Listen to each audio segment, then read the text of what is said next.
Hey guys, it's QuickyBaby and welcome back to World of Tanks, and I've got something a little different for you here today. I know I'm guilty of a couple of things. One, I like to feature very strong tanks on this channel, and two, they're quite often top tier. And why is that? Because very strong tanks usually have very good games, and when they're top tier they're going to be picking up more kills, they're going to be getting more damage and generally more experience, and that makes those kind of highlight reel gameplays that I just love to commentate on. But this certainly is far from that. We are in our +2 matchmaking here against tier 9 tanks on the enemy team in our bottom tiered heavy. And I'm also playing the Tiger P, a vehicle which I think is thoroughly underpowered. Oh no, I've already triggered some people out there. They're going to be in the comments down below going, "Well, actually, Mr. QuickyBaby, the tank is actually very good. You just don't know what you're talking about." At least I'm going to justify myself a little later on. But let's focus at the start of this game on where I am going on Erlenberg. Now, I don't really want to push that Tiger, my opposite number, into the Durpenberg location there. That was a little bit awkward. But I'm going down the west. And of course, on Erlenberg Assault, you've got two choices. One, you go east. Two, you go west. I feel like if you go east, you better have some gun depression, because working this corner, you're going to be working the ridge lines, and the Tiger P certainly does not have that. It's got 6 degrees of gun depression.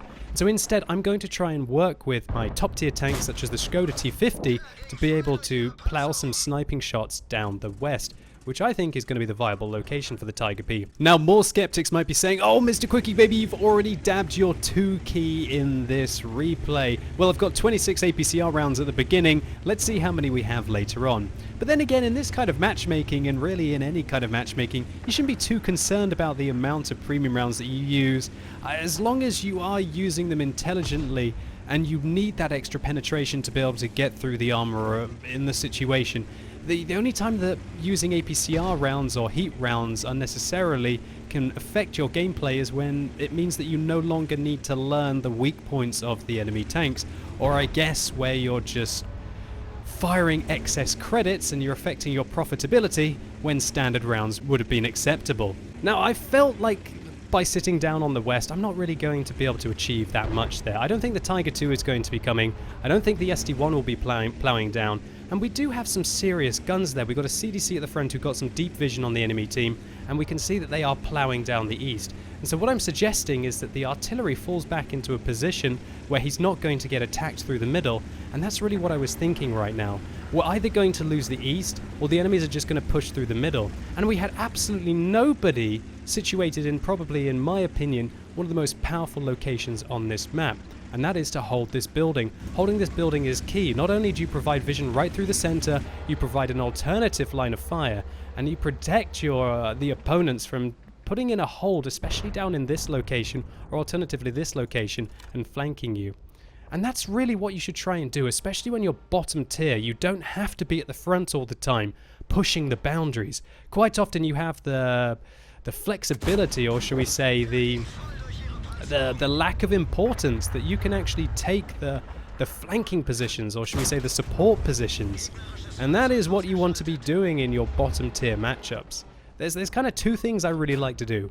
Number 1, try and support my mid and top tier tanks to be able to see if I can change the engagements in their favor, or alternatively try and provide view range and just lock down large parts of the map that maybe other people haven't got the awareness to try and cover.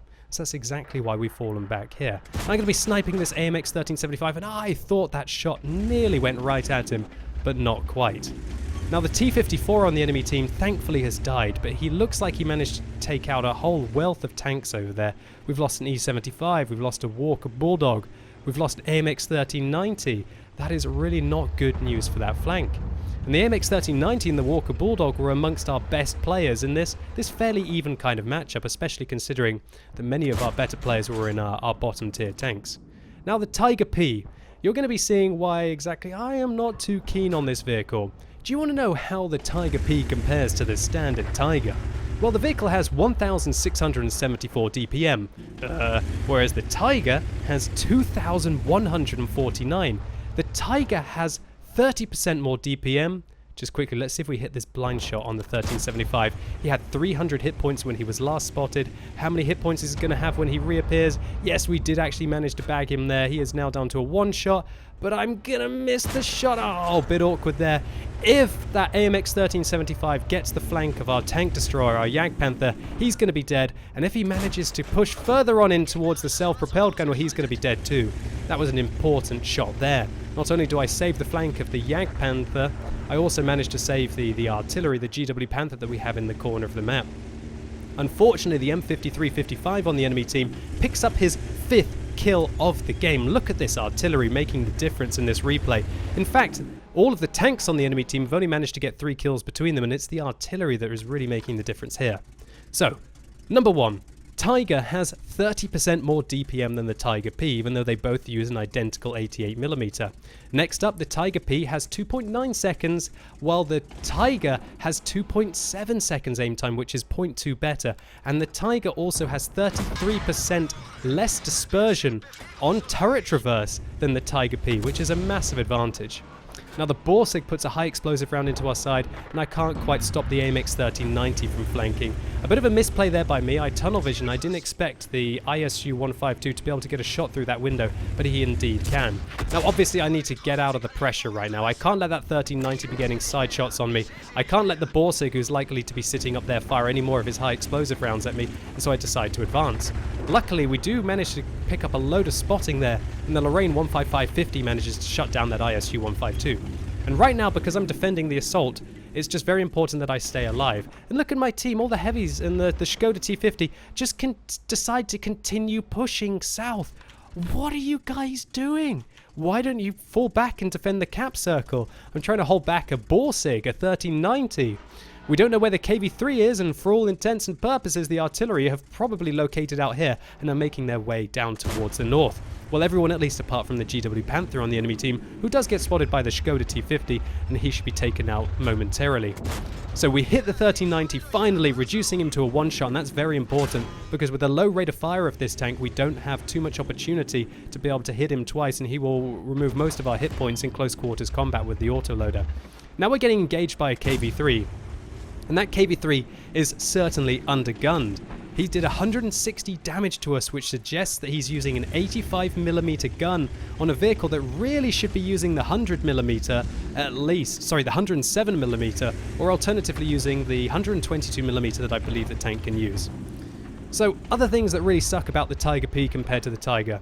6 degrees of gun depression versus 7 degrees of gun depression. 35 kilometers an hour top speed limit versus 40 kilometers an hour top speed limit. Its power to weight ratio is under 11, while the Tiger's is 12.21. And the Tiger also has better ground resistances, making it just so much more mobile than the Tiger P. Furthermore, the vehicle has worse track traverse, but this is really one of the only 2 good things about the Tiger P, is that it has slightly better turret traverse on this vehicle than the standard Tiger. The only awesome thing about the Tiger P, and really you can judge whether this is all that important, is that it has 200mm of frontal armor, but it is only, the 200mm of armor are only here, and also on the upper part of the lower plate. The lower plate here is still 80mm thick. You still have the same turret, and you've got these awful cheek weak points that you can easily penetrate from any angle. So we're just playing the supporting role here. We've allowed the AMX 5100 and the Skoda to be able to go on their little magical mystery tour towards the south to be able to now come up behind our opponents. Will we hit this Lorraine? Oh yeah! Ammo racking him for 340 damage there. Great result, now up to 4 kills and just shy of 2,400 damage, although we did hit that 1375 blind, which means that we're probably closer up to about 2,600 damage now. So I'm just pushing out. I feel confident that Borsig was firing high explosive rounds at us earlier, but the M5355 on the enemy team is still on 5 kills. He's got to be hunting for a top gun. Now, obviously, our heavy tanks and medium tanks pushed all the way around the south, so unless he was hiding behind a building and he wasn't spotted, he's got to be in this top corner. Now of course, because I don't play this tank very often, I do not have sixth sense on it, so I don't know that the M5355 was in that location, or alternatively, he might not have just spotted us. So the M5355 misses his shell, and I shut him down, picking up my 5th kill of the game and securing my damage total to well over 2,800. So a great result here for the Tiger P in our worst possible matchup, and a quick look down shows that we still have all 26 of our APCR rounds left. So just quickly, I'm going to give you my top tips for taking out Tiger P armor. Remember, the only 2 really thick plates on this tank, and the only key advantage that this vehicle has over the Tiger is 200mm of protection on this upper plate here, and also on this part of the mid plate. The lower plate here is actually only 80mm thick, and it's not all that well angled, and so you can easily penetrate this with pretty much every vehicle that's going to be able to meet the Tiger P. However, let's say he's hiding his lower plate and for some reason you can't take advantage of the awful cupola on top of this vehicle. What should you do? Well, believe it or not, if you shoot here on this corner, or alternatively on the other side, there's only 80mm of protection, and because it's pretty much angled at 45 degrees on the hull, it is easily penetratable. Even up until an angle like this, you can still penetrate the outside cheek. But of course, it's very likely you're going to be able to shoot the inside cheek from this kind of an angle, and you'd be silly not to try and do so if it's available. And so this pretty much renders the Tiger P's armor obsolete for anyone who knows where the weak points are on the front of this tier 7 German heavy tank. So next you might be asking, well, why are you playing the Tiger P if you have the mouse already, if it's that much worse than the standard Tiger? Well, if you've watched one of my latest videos on the future of World of Tanks, you'll already probably have an idea of the answer.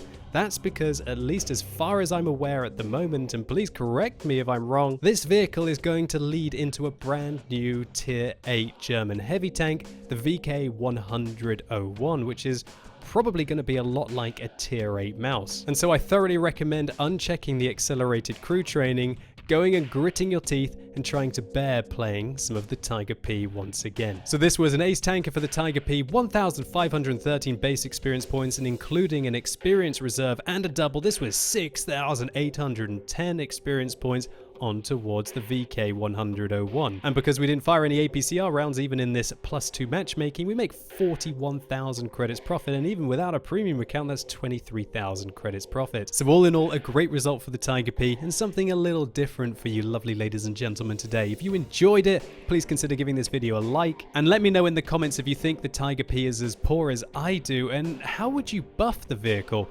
Personally, I would probably increase the lower plate armor to make it not penetratable by pretty much tier 6 tanks. And I would also buff this cheek armor, as I highlighted, penetratable even up until this kind of an angle. It's just simply awful. Maybe also lower the cupola a little bit, because as we can see here, the tank is pretty much worse than the Tiger in every single way. And as always, thank you so much for watching. You've been epic, and hopefully I'll see you soon.